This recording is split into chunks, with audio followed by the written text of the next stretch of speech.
Good morning, guys. It is Tuesday, March 31st, 2020.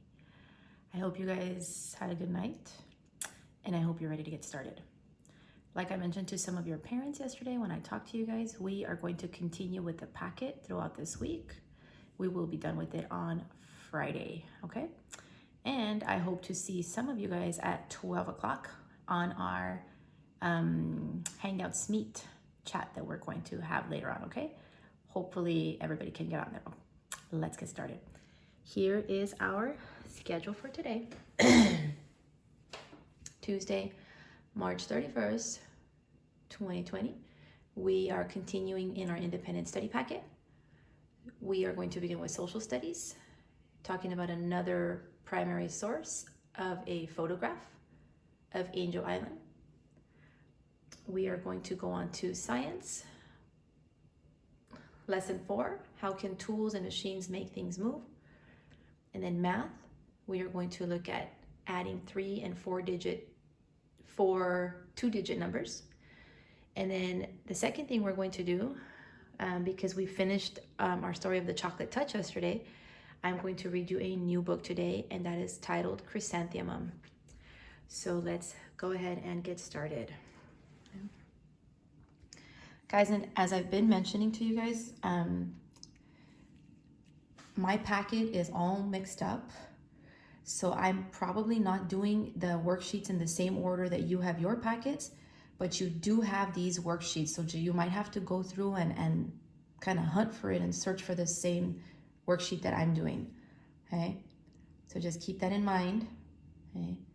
Put the video on pause and look for this worksheet if you have to.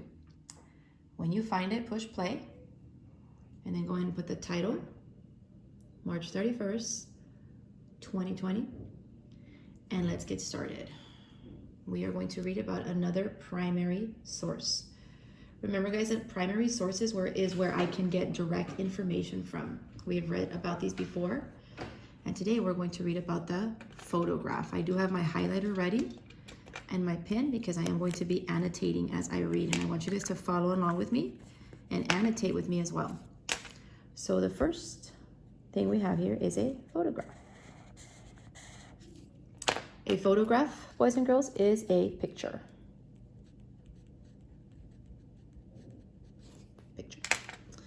And this one is called Angel Island. Follow along with me. One kind of primary source is a photograph. You can study a photograph to find out the history of a family. I'm going to highlight that. So I can study a photograph to find the history of a family. Just like many of us and many of our parents, I'm sure you guys, your parents have photographs at home of maybe you guys when you were younger, or maybe your parents when they were younger, and those photographs tell us history, the history of our family. You might have an old photograph of your grandparents, and that tells you the history of your grandparents. Right here, it says, it gives clues about people, places, events, and objects from long ago. So the photograph can give me clues about people, places, events, and objects from long ago. That's what a photograph can tell me. Right here. Look at the photograph that shows items from long ago. It was taken on Angel Island. This is in San Francisco Bay, California. Immigrants who wanted to move to the United States from Asia traveled by ships. Before they could enter the country, most of them had to stop here. They were asked questions and given a medical exam on Angel Island. Okay. So look at this photograph here. This is a primary source. Okay. So the photograph, this picture here, shows items from long ago. And it was taken in Angel Island. So long ago, people that were from Asia who wanted to travel or who wanted to move into the United States, they were immigrants, and they had to go to Angel Island first. And these were some artifacts or some objects that were taken there. We have a picture here, an old picture. It looks maybe like a family. I really can't tell. There's a man and a woman. Here's another one here. And then this looks like maybe clothing that they used to wear back then. But again, this photograph gives me a lot of information about the place where they used to be, the people. So again, that's why we call this a primary source, because I get direct information from it. All right. Just like us at home, if we have an old photograph, and it might be a person that you might not even recognize, and you probably ask your mom, hey mom, who is this? And your mom will probably tell you, oh, that's my tia in Mexico. And your mom starts telling you about who she was, where she lived, where was the picture taken. And again, those are primary sources. I'm trying to think here, guys, and I have a picture here, let me show you, of my grandparents. It's not an old picture, but it's a picture of my grandparents from long ago, and it's of a celebration that we had. Let me show you, let me flip my camera to show you, okay? There's a picture of my grandparents. My grandmother passed away already a while back, but my grandpa is still alive. And again, this picture gives me information about where they were. I remember the time when this happened. It was during Thanksgiving, and it was a few years ago, probably about 8 years ago or longer, I think, when all my family got together and we were celebrating Thanksgiving. So this picture, even though it's not an old picture like a black and white one of my grandparents, it still gives me information about where they were and what they were celebrating, an event. So that's again what primary sources are. Okay.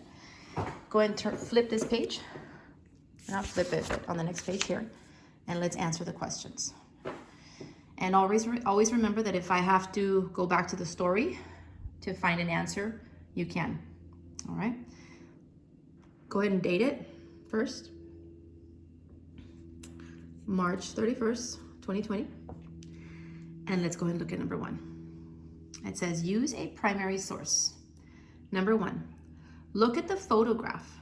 Circle an artifact someone wore. Okay. So if I go back over here to this photograph, okay, and it says to circle an artifact. An artifact, remember, it's like an object. Artifact, it's an object. So circle an artifact that someone wore. Okay. So over here is an artifact that somebody might have worn. It looks like an what they call a kimono. That's what this looks like. All of this right here. And you can't really see, guys, because of my pen and because it's black and white, but I circled all of this right here. Because these are items that people might have worn.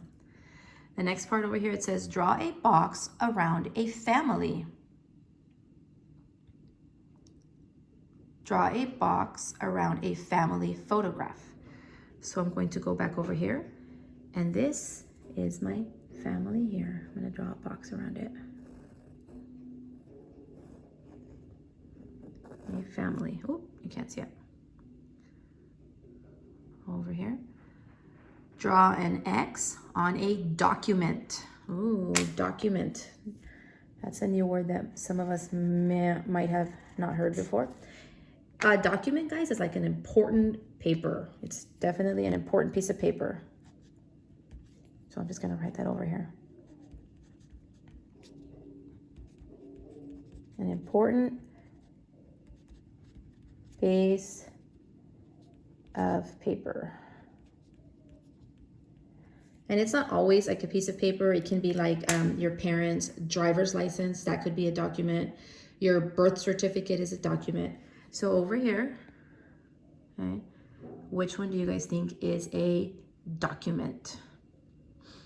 are correct. It is right here. This looks like a document. So it says to put an X on it. I'm not crossing it out. Well, it kind of looks like I am, but it says put an X on a document. So there it is. These are artifacts. These are items that they might have worn. This right here is a photograph of a family. And this right here, these right here are documents, important papers. Okay. Number 2, it says talk with a partner. Okay. I know some of you might not have your partner at school. You probably do have your parents there, or an older brother, or a younger brother, or an older sister. Find somebody to talk to about this, okay? It says take turns asking and answering questions about the photograph, about this photograph over here. You can ask and answer each other questions about this photograph, okay? The questions can begin with who, what, where, when, why, and how. Right? One question might be, where were these items found? And I know from reading the passage up here that the items were found on Angel Island. Okay. Next part here on the wrap it up, it says to summarize what you learned about the people who stayed at Angel Island. So tell me in a few sentences what you learned about the people who stayed at Angel Island. You guys want to see Joelle? Say hi. Okay. So right here in these lines, I want you to tell me in a couple of sentences what you learned about the people that stayed in Angel Island. Okay.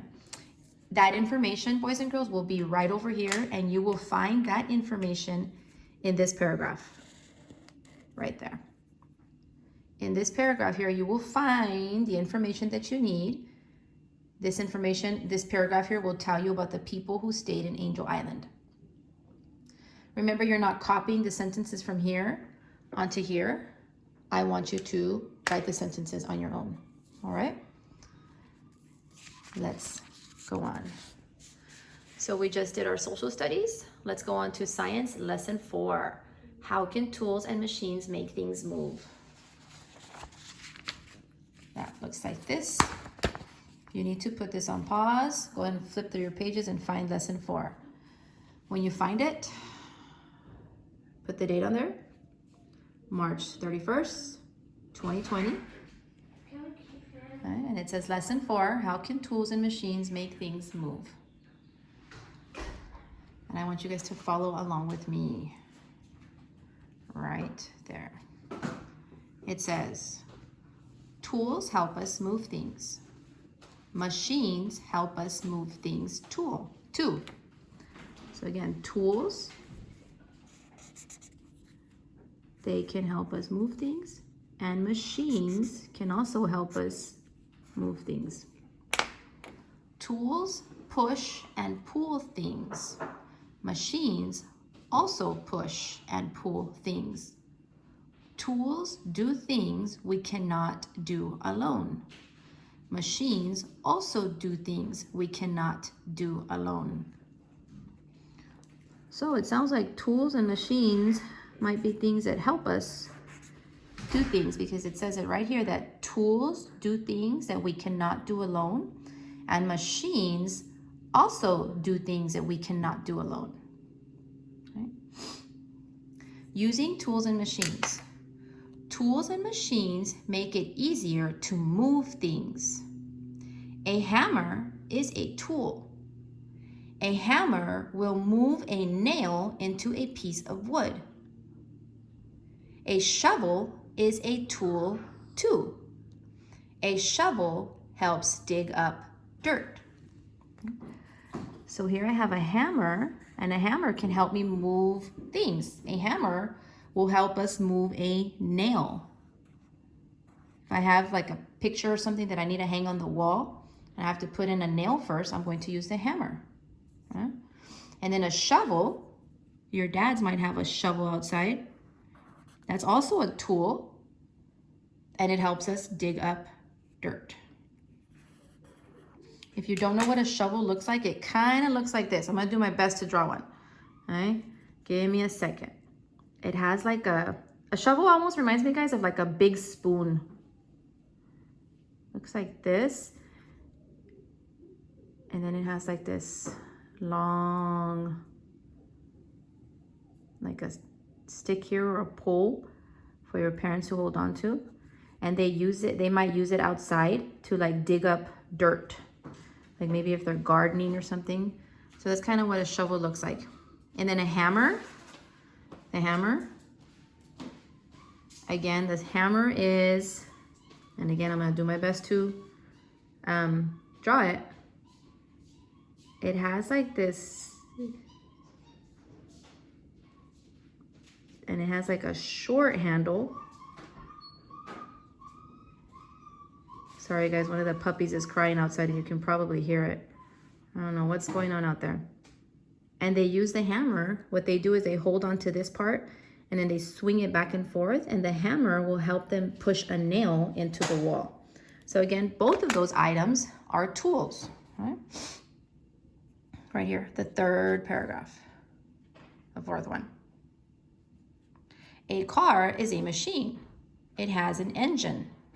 An engine uses force to make wheels turn. We've been reading a lot about force. So an engine uses force to make the wheels turn. This force makes the car move. Right?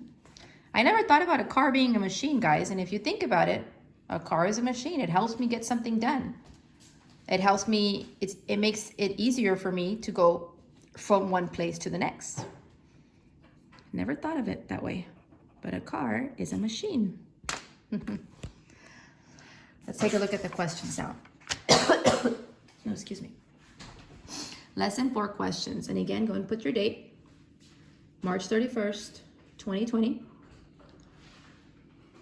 And if you need help remembering, or if you cannot find an answer, if you don't remember an answer, you can always come back here and search for it.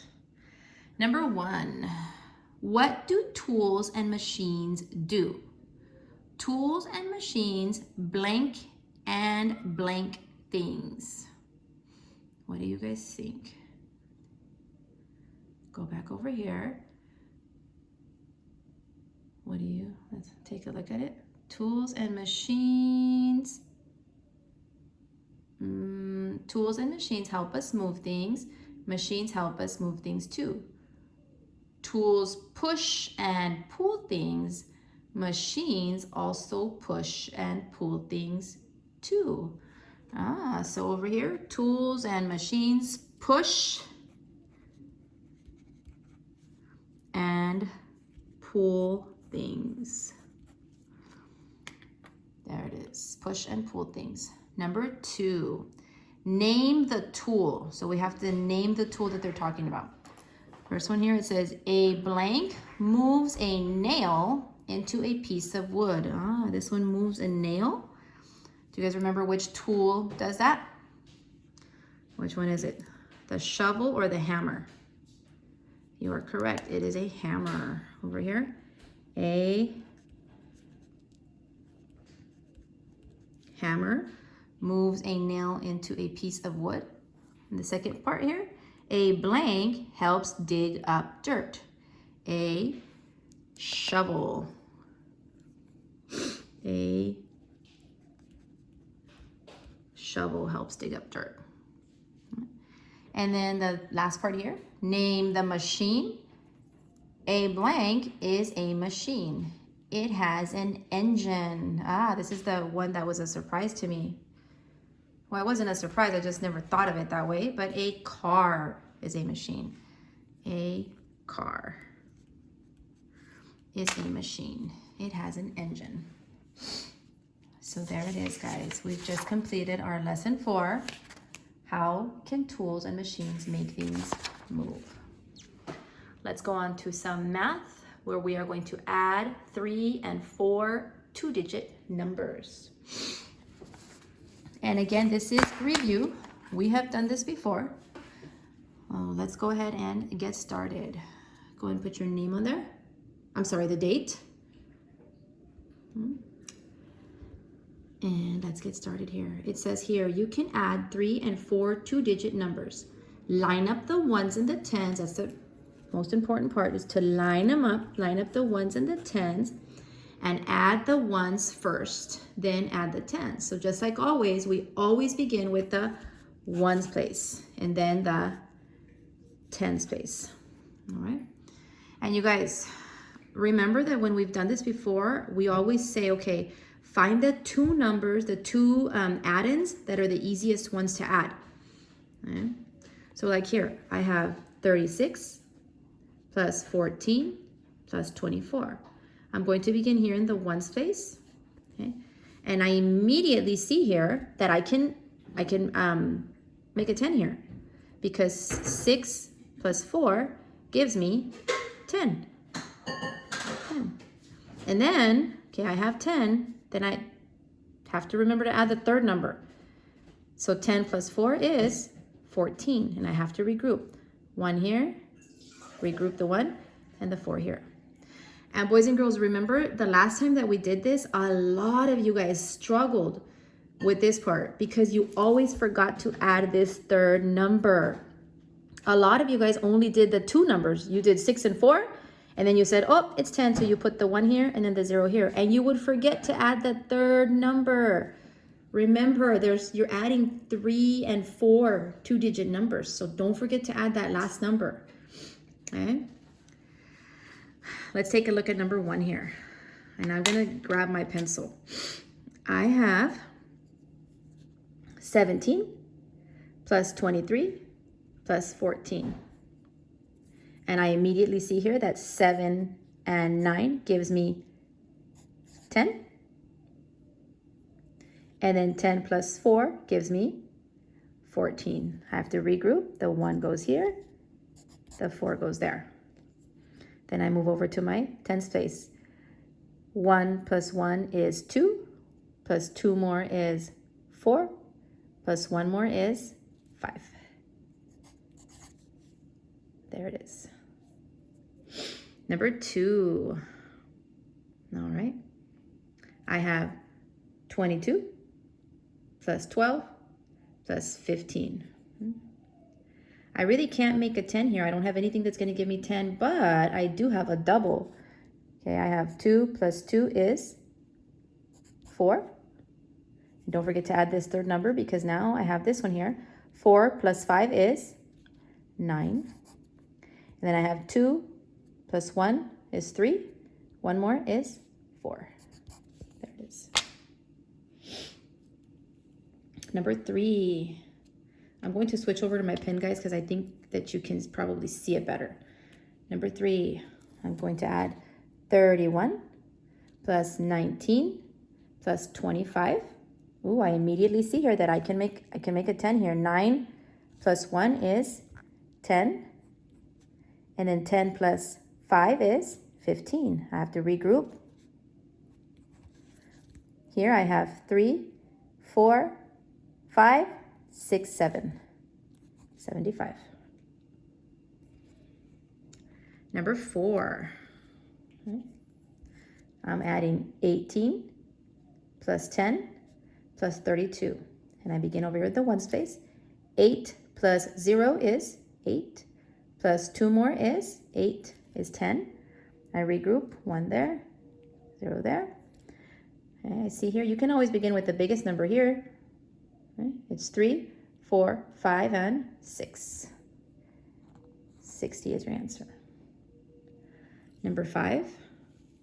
Oh, these are 4 two-digit numbers. I have 4 numbers here. I have 12 plus 19 plus 21 plus 7. And again, look for the 2 add-ins that are the easiest ones for you to add, or the easiest thing is always to try to find the 2 that are going to give me 10. I see here that I have 9 and 1. That gives me 10. And then 10 plus 7 is 17. Plus 2 more is 19. Regroup. Okay. I'm going to begin over here with my 2. 2, 3, 4, 5, and 6. There's your answer. number 6. You have 13 plus 22 plus 42 plus 16. Let's begin here with the 6 and 2 is 8. And then 8 plus 2 is 10. Plus 3 more is 13. Regroup here. There. I'm going to begin here with the 4. 4 plus 2 is 6, 7, 8, and 9.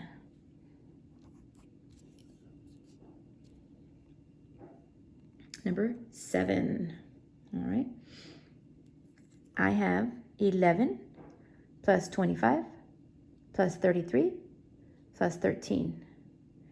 I don't have anything here that will give me a 10, but I do have a double, and I know that 3 plus 3 is 6. Right? And then, oh, I know here that 1 and 5 is 6. So then I have another double here. 6 plus 6 is 12. Regroup there. And 3 plus 2 is 5, 6, 7, and 8.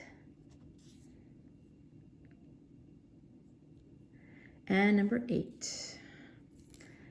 13 plus 42 plus 8 plus 6. I immediately see here that I have an 8 and a 2. That's going to give me 10. Don't forget to add the other two numbers. 10 plus 6 is 16. Plus 3 more is 19. Regroup. 4 plus 3 is 7, 8, and 9. There we go.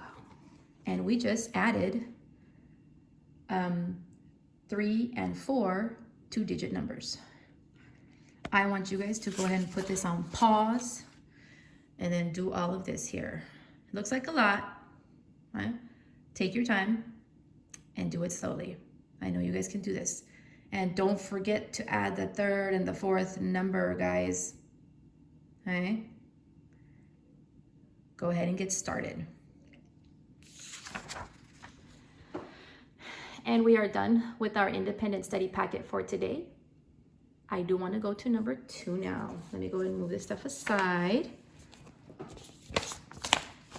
Yesterday, we finished our chocolate touch, right?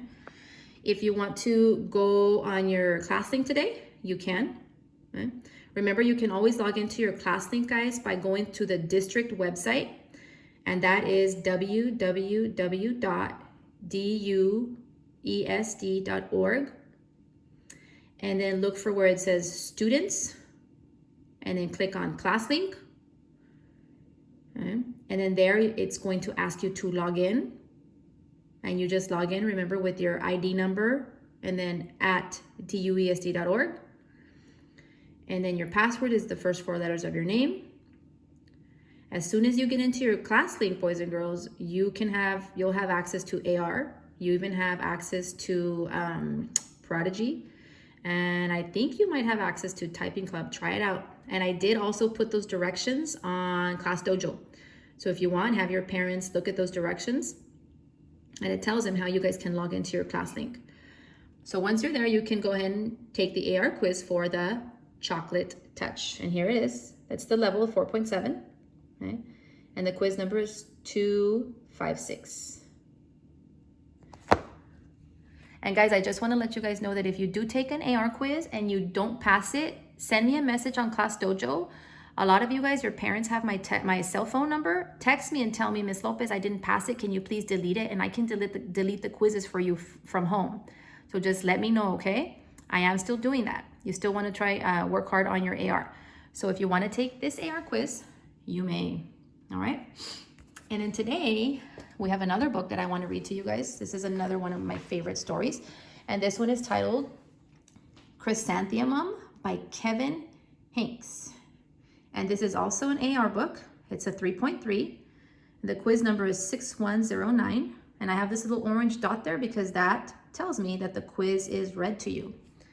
So when I'm done reading this, you can go on over to AR and take your AR quiz. And again, if you don't pass it, let me know and I can always delete it for you, okay? So here we go.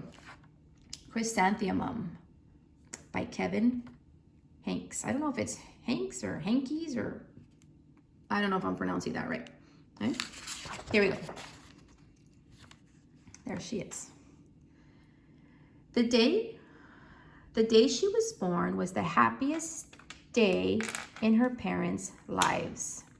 She's perfect, said her mother. Absolutely, said her father. And she was. She was absolutely perfect. There she is. She's perfect.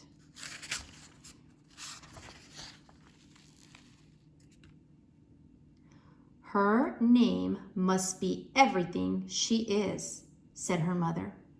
Her name must be absolutely perfect, said her father. And it was. Chrysanthemum. Her parents named her Chrysanthemum. There she is. And her parents named her Chrysanthemum.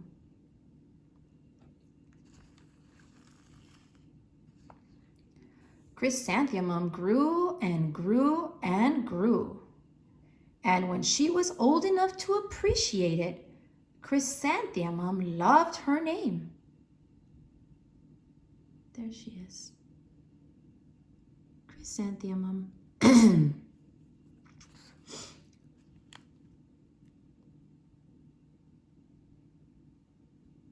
And it says here, I love this part that says, and when she was old enough to appreciate it, Chrysanthemum loved her name.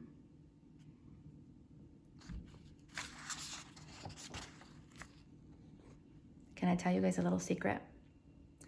Mrs. Lopez, when I was younger too, I had wished my parents named me something else because my name was Isela. My name is Isela, and you guys already know that. But a lot of people couldn't say my name right. And sometimes I thought, oh my gosh, I wish my parents would have named me an easier name, a better name. But now I think I love my name because it's different, it's unique. I haven't really met a lot of Iselas out there. So that's why I like this story, guys. She loved the way it sounded when her mother woke her up. She loved the way it sounded when her father called her for dinner. And she loved the way it sounded when she whispered it to herself in the bathroom mirror.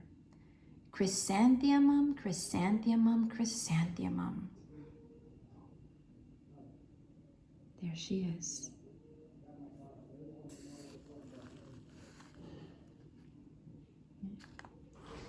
Grace. Sorry, guys. Chrysanthemum loved the way her name looked when it was written with ink on an envelope.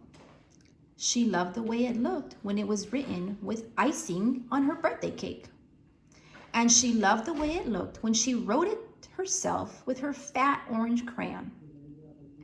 Chrysanthemum, chrysanthemum, chrysanthemum. There it is on an envelope, on her birthday cake, and with her fat orange crayon. She really loved her name, guys. Chrysanthemum thought her name was absolutely perfect. And then she started school.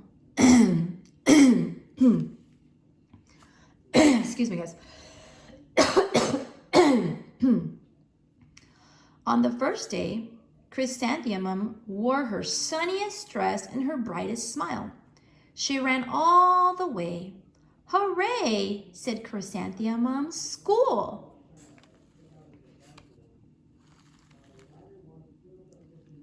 But when Mrs. Chud took roll call, everyone giggled upon hearing Chrysanthemum's name.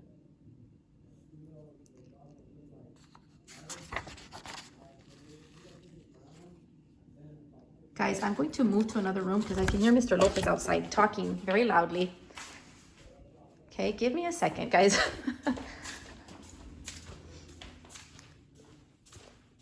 Hopefully you can hear it less over here from my living room. Sorry about that, guys. I'll continue right here. Here we go. It's so long, said Joe.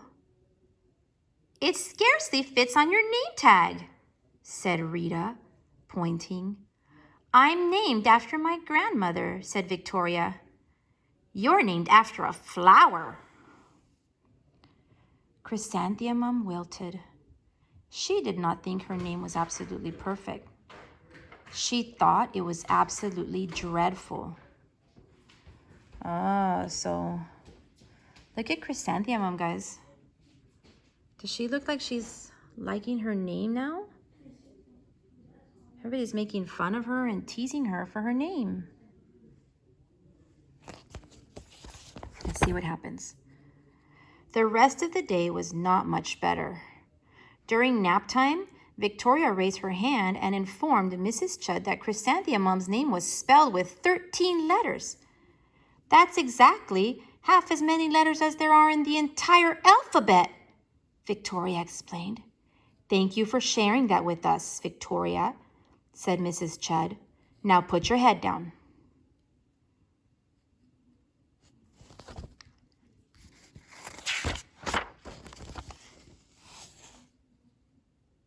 If I had a name like yours, I'd change it, Victoria said as the students lined up to go home.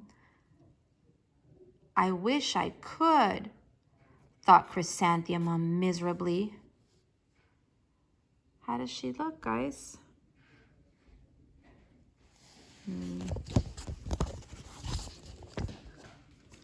Welcome home, said her mother. Welcome home, said her father. School is no place for me, said Chrysanthemum. My name is too long. It scarcely fits on my name tag, and I'm named after a flower. Oh, pish, said her mother. Your name is beautiful and precious and priceless and fascinating and winsome, said her father.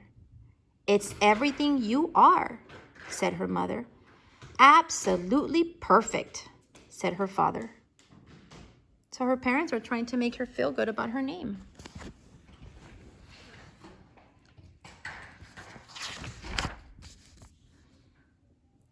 Chrysanthemum felt much better after her favorite dinner, macaroni and cheese with ketchup, and an evening filled with hugs and kisses and Parcheesi. Parcheesi is a board game, guys. Kind of like Monopoly, and this one is called Parcheesi. That night, Chrysanthemum dreamed that her name was Jane. It was an extremely pleasant dream.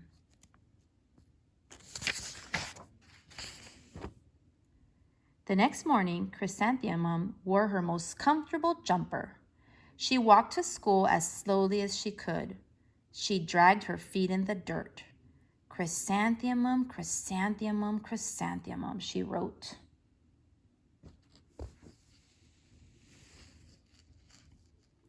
She even looks like a flower, said Victoria as Chrysanthemum entered the playground.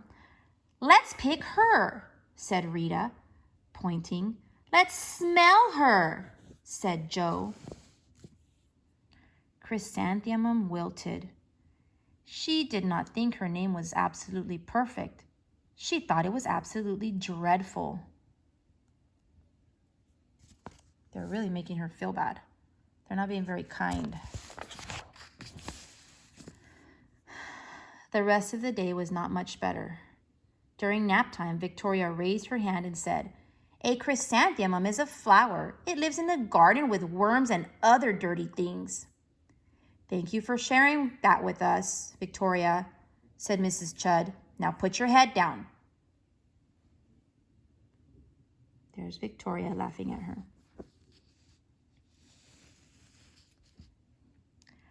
I just cannot believe your name, Victoria said as the students lined up to go home. Neither can I, thought Chrysanthemum miserably.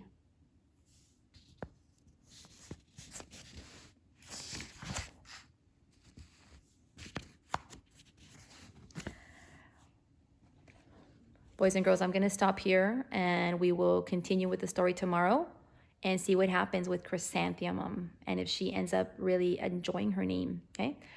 It's 11 o'clock and I hope to see all of you in about an hour at 12. Bye, guys.